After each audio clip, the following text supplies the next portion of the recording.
Welcome to the Daily Intelligence Brief from IntelStor for the 28th of May, 2025. In today's top renewable energy news, grid curtailment has led to 70 million megawatt-hours of renewable power not being evacuated by the Tamil Nadu Transmission Corporation over the past week.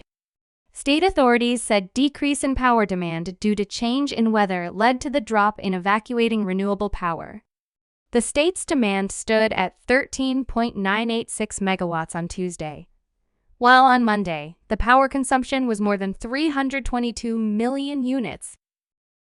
Turkey is resuming ambitious offshore wind plans and is expected to hold a first tender late next year or in early 2027. The Energy Ministry expects to initially auction off 3 gigawatts, with second auctions seen post-2028.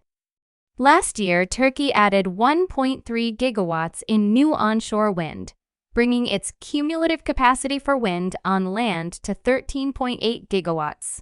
The government has recognized Turkey's offshore potential since consulting with IntelStor in 2015. Oman's electricity and water sectors are set for a major transformation as Nama Group announced investments exceeding 1 billion Omani rial to expand renewable energy capacity and digitalize the national grid infrastructure.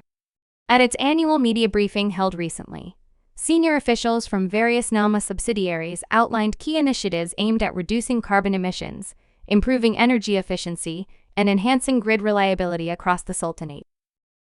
Banks are proving hesitant to finance offshore wind projects due to concerns surrounding the use of Chinese equipment.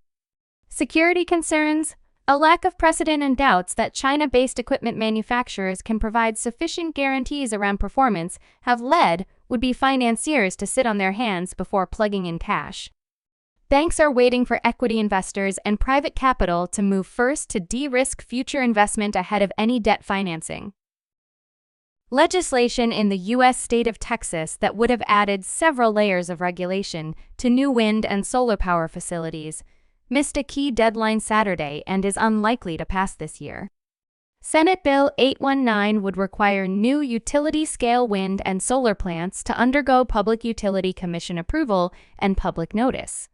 In addition, new wind turbines would have to be set back from neighboring property lines by twice the height of the turbine and blade unless a waiver was signed, according to the most recent version of the measure. You can learn more about all of IntelStor's market and sales intelligence offerings at www.intelstor.com and subscribe to our channel today.